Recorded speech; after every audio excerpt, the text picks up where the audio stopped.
ছেলে হওয়া এত সহজ না, অনেক কিছু ঘুরে আমাদের মাথায়। সব তো তোমার বইলা বোঝানো যাবে না, তারপরও কিছু বলি শোনো।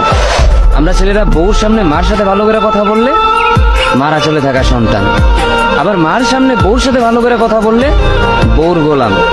নিজের ছেলে মেয়েদের যদি মারি আমাদের দয়া মায়া নাই, আর ওই ছেলে মেয়েদের যদি কিছু না বলি আশকারা দিতেছি।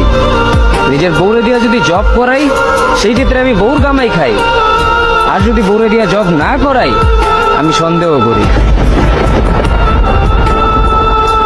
সারাদিন ঘরের বাইরে থাকলে আমরা ভাদাইম্মা, আর যদি ঘরের ভিতরে থাকি তাহলে বেকার, কাজ কাম নাই।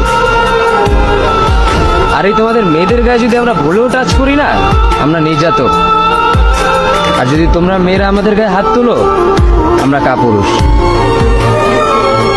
আর একটা ছেলে কি বা করে পুরো লাইফে নিজের জন্য? মার ওষুধের থেকে শুরু করে বউ বাচ্চার প্রত্যেকটা সব পালন করার দায়িত্ব একটা পুরুষের। কিন্তু কি লাভ এত কিছু কইরা? দিন শেষে একটা ভুল করলেই সবাই ভুলা যায় যে কে কি করছে তার জন্য।